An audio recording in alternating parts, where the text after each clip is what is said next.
Hey guys, good morning. Welcome to another episode of Motorcyclist MC Commute. You guys know the deal this morning. We're going to be riding to the motorcyclist office in Southern California on Suzuki's 2020 V-Strom XT. So let's throw the helmet on and go for a ride. Well guys, here it is, Suzuki's 2020 V-Strom 1050XT. This is Suzuki's leader class sized ADV bike. Now, Suzuki's done a number of changes for the 2020 model year. Check out the styling on this bike. Suzuki hit a home run in the styling department. This motorcycle is styled after Suzuki's 1988 Big DR. This is a dual sport motorcycle Suzuki produced in the late 80s. And just look at the styling. Look how shapely the bodywork is. That katana style rectangular LED headlamp. I really like the aesthetics of this motorcycle. Adjustable windscreen with a nice silver buckle there. This bike actually comes with a set of accessory crash bars that's standard in the XT. It also comes with spoked wheels, cruise control, those plastic handguards, and that is what you get for the extra upcharge on the V-Strom XT. Enough talking about it. Let's swing a leg over this thing and see what it's like to ride. All right, guys, a good old-fashioned mechanical key. I am very happy right now. Let's start her up. This bike has a similar type monocolor display as Suzuki's GSX-R 1000 and 1000R and the new Katana. I do like this display. It's loaded with information. We have it in SDMS-A mode. Suzuki was an early innovator with this SDMS adjustable engine and throttle maps on the GSX-R 600 or 1000, I think, back 13 years ago in 2007. Now it's fitted this technology again on this bike. A, B, and C modes it has. C neuters the throttle response the most. B is moderate throttle response. A is sharpest. We want sharpest. We also want traction control in the least restrictive setting, which is TC1. There's also 2 and 3 to choose from. You can also turn it off. ABS is also in its least restrictive setting, ABS 1. Up until now, Suzuki's ABS has always had one mode, so it's nice to see them actually offering riders a different setting so you can tweak the calibration of the ABS. I wish you could turn off the ABS, but you can't. European government regulations have mandated that all 2020 motorcycles, road motorcycles sold, have to have ABS, and you cannot turn it off. So I think that's the reason why this bike has ABS, always on. Ergonomics on this bike. Geez Louise, this bike is comfortable. Suzuki always knows how to make very ergonomically correct motorcycles, and this V-Strom 1050XT continues to lead the charge. A lot of legroom. If you're a tall rider, you're going to like this bike. There's a lot of room for your legs. Seat is very supportive. Yet the seating position skinny.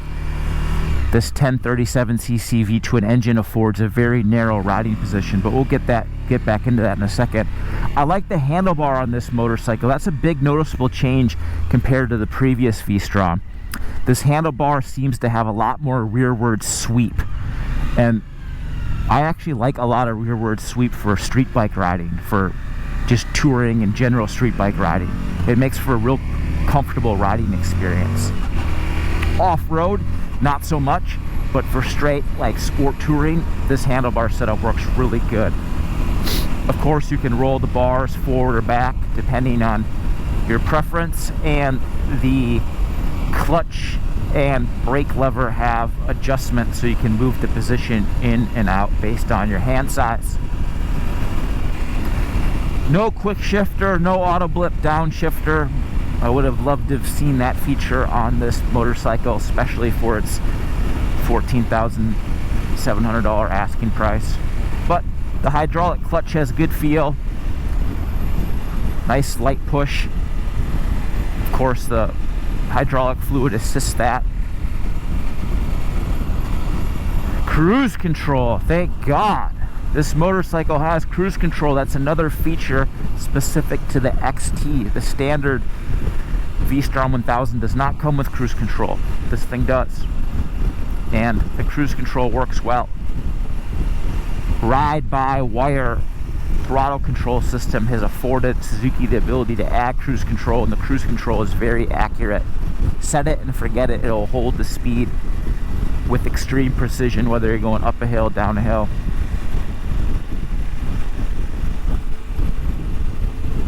Let's pass these guys. Cruise control right here, you can see the lights on. It's set at 70 miles per hour. Nice green light there, so you know it's working. Of course, if you use the brakes, it automatically disengages. Suzuki also integrated a roll-off feature in the throttle, so you roll the throttle forward and it disconnects that way too. So, very nice feature. Let's get right here into pole position. And away we go, guys. 1037 cc's of V-twin mic. Suzuki originally engineered this engine for its TL1000S, which was an old school liter-sized naked bike that Suzuki, I think they debuted it in 1997. Oh, 23 years ago. Crazy. Anyways, that's what this engine was designed for. They put it in the V-Strom, and it's powered it ever since the V-Strom was introduced. In 2014, Suzuki added some cylinder bore to the engine to bring the CCs to 1037, where it sits now. So the 1037 cc V-twin, 8-valve cylinder heads, liquid cooling, dual red cam. And I love this engine. Even though this engine configuration's relatively old, Suzuki continues to tweak it. For 2020, they've fitted higher compression pistons. The compression ratio has been boosted by 0.2 compared to last year's V-Strom. Camshaft valve overlap has been modified too, so there's less valve overlap. That usually increases fuel efficiency. They also changed the camshaft timing, so Suzuki is still paying attention to this engine and tweaking it.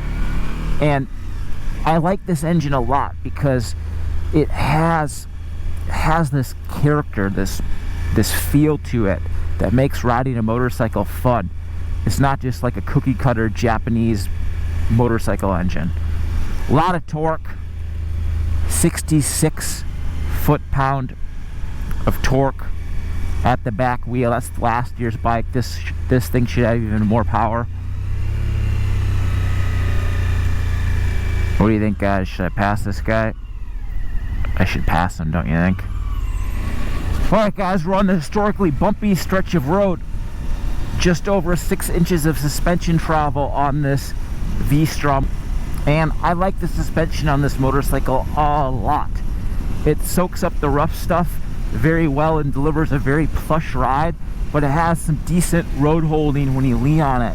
You can get on the brakes relatively hard and the chassis doesn't pitch so aggressively. It has good composure.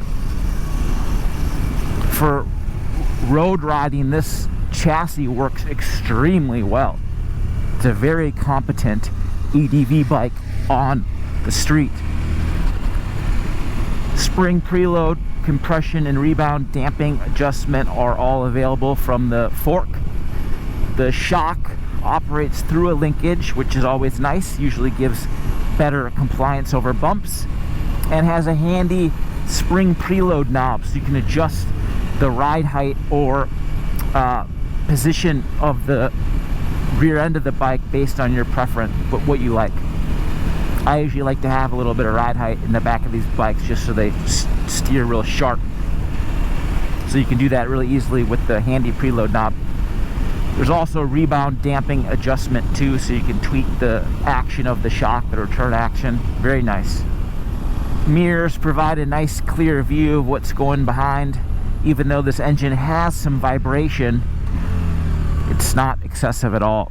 Again, this is a very playful and fun engine. It has a little bit of vibration, but it's the fun kind.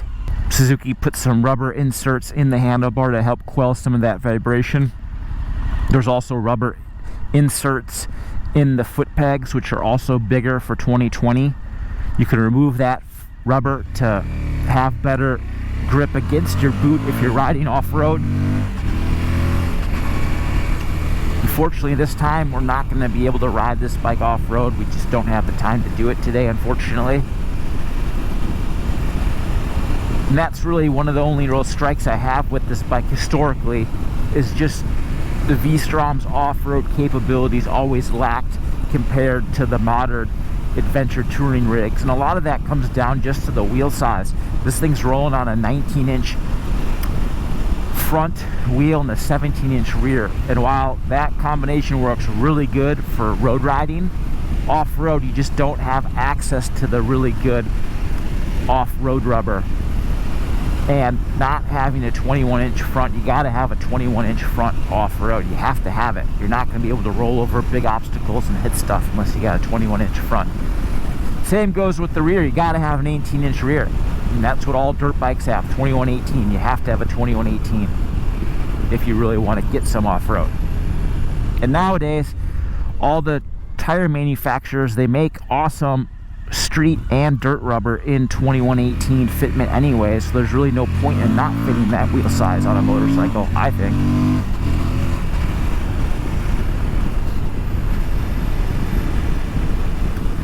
This windscreen offers 2 inches of fore and aft adjustment, 11 different increments of adjustment, which is a little bit more than the standard V-Strom 1000. I like this windscreen a lot. It does a great job of blocking the wind. Right now we're riding in the lowest setting. It's also cool they have this little mount here so you can attach stuff, your GPS, your gadgets. There's also a USB power port right here on the left. So very nice job, Suzuki. This bike rolls on Bridgestone's Batlax Adventure Tire, AX41 Batlax Adventure Tire. And these tires work really good. They have a lot of grip on the street. We've got some controls here we can maneuver through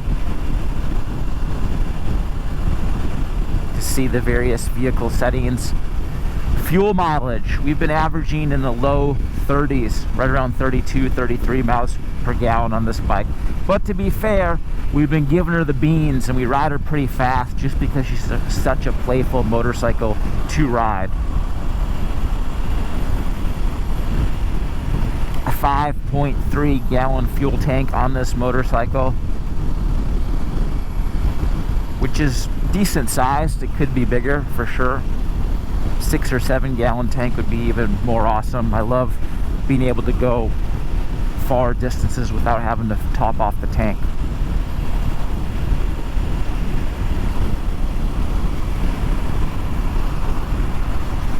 Rider seat. We talked about how comfortable it is, how plush and well supportive it is. You can also raise the height. It's got a 20 millimeter raised height option that you can easily do if you'd like. These handguards do a nice job of blocking the wind. There's no heated grips. Heated grips are an additional accessory, unfortunately, on this bike. But to be fair, these plastic handguards do a good job of shielding your grips from shielding your mitts from the wind. But they are a little bit flimsy, to be fair. Like, look at them. You can move them really easily. Kind of flimsy. Love how much torque this engine has. 66 pound-feet torque from as low as just over 3,000 RPM. This engine has got grunt. Last time we dynoed it in the previous configuration, it made around 87 horsepower. Suzuki claims that with the new pistons and the increase in compression that it should make even more top-end power. Honestly, it doesn't really feel that much faster than the old bike. But again, top-end power is not what this bike's about. It's that tidal wave of torque. All LED lighting helps you stand out on the road. turn signals, headlight, tail light. And this bike's a looker. I can't believe how many people, when you pull up to stoplights and places, people really like the look of this motorcycle. Suzuki really did a marvelous job with the styling. So good job, Suzuki. Traction control, 3 levels of traction control. IMU power traction control. IMU gives the vehicle positional awareness on the road. It also powers the ABS system. Suzuki calls it the motion track ABS. That's their proprietary lingo for their ABS. This bike also has combined braking. So if the system notes that you have too much brake pressure in one of the circuits, it'll divert pressure to the other circuit to help keep the vehicle stable during braking. This bike also has Suzuki's new intelligent ride system, which is a bunch of different features. Suzuki loves its acronyms, and it includes hill start assist. So this bike automatically knows if you're on a hill, and when you launch in first gear, it'll automatically apply the rear brake so you don't roll backwards. It also has this DXL feature where if you're using the front brake very aggressively down a hill, it'll take some input off there and put it to the back brake so you don't do an endo, which is kind of crazy because I don't even know how this bike would do an endo even without that feature. But it's nice to see Suzuki giving us electronics. They've always kind of languished in the electronics department, you know, for pretty much the modern history of motorcycles. They were an early leader, we said, with the GSX-R, but after that they kind of fell by the wayside. So it's good to see them giving us what we want. All right, guys, the wheelie test. We've manually disabled ABS or TC by right there. Let's see what she's got.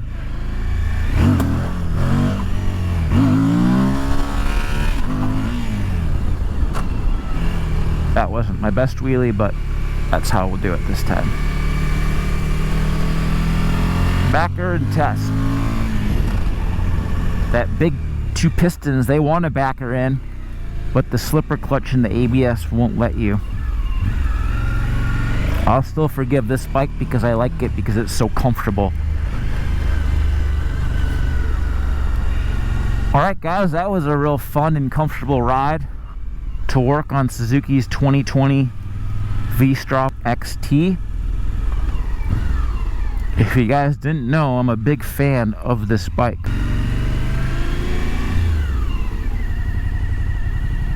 Well, here we are, guys. Another feature specific to the XT, a center stand, which eases maintenance chores. The standard V-Strom does not come with that. There it is, guys, the 2020 Suzuki V-Strom 1050XT. I really like this motorcycle, if you couldn't tell. Love the styling, love how comfortable the ergonomics are. I really like the handling of this bike on the road. It's comfortable, it handles well when you start leaning on it in the corners, and it's just a really neat motorcycle from Suzuki. Alright guys, let's fire up the Instagram machine and do some quick Q&A.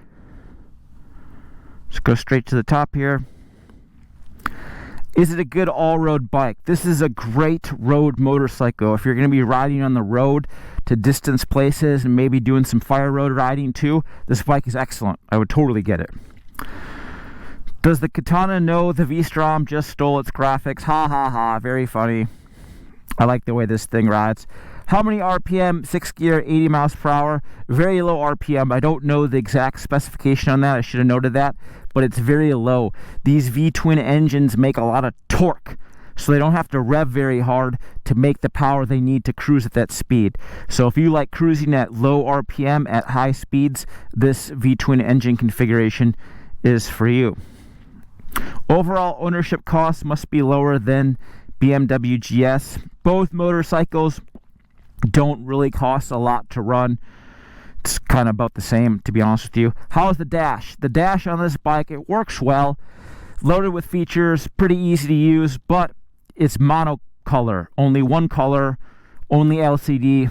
I mean, even new sub $7,000 adventure bikes have color TFT screens. So Suzuki really should have a color screen on this. We'd also like to see some type of Bluetooth pairing, so you can pair your phone to the bike and maybe have heads-up display maps. I know a lot of the other motorcycle manufacturers are going that way, and it's very slick setup. And for $14,700, Suzuki should be offering that feature. I would be doing that if I was Suzuki. How is the cruise control? It's excellent. The cruise control on this motorcycle is excellent. Holds the speed perfectly. Why do all adventure bikes have to look like spaceships? Seriously, yeah, it's crazy. You know, Ducati really kind of started it, not totally started it, but that beak front end, and now all the bikes have beak front ends, and I don't know why they have to look so spaceshipy. That's a really great point. But I like this bike. It looks cool, very rugged looking and nice. How is it off-road? Sorry, Myron, we didn't ride this bike off-road. This time we'll hopefully do it in future installments. Based on my experience with this bike in the past, this bike, it can go off-road and you can take it to some serious places, but you got to be careful with this bike. Again, the wheel size doesn't really allow you to really get into the sticky places easily. There's no OE crash protection, and that oil filter in the bottom of the engine's very easy to smash on a rock and put a hole in. So if you're a serious adventure rider, there's going to be better options for you. But if you're a road-focused touring style adventure bike rider, oh man, you're going to like this V-Strom 1050XT. All right, guys, would I spend my $14,800 on this bike? I probably would, because I really like it. It's comfortable, it looks cool, hauls butt, handles great. All right, guys, one final thing. Make sure to check out our 2020 Motorcycle Rider Survey. The link is in the description of this video. Enter to win a prepaid MasterCard gift card. All you got to do is give us some information about how you ride motorcycles and interact with machines of that sort. And thanks for watching, guys. Make sure to subscribe, and we'll see you next time.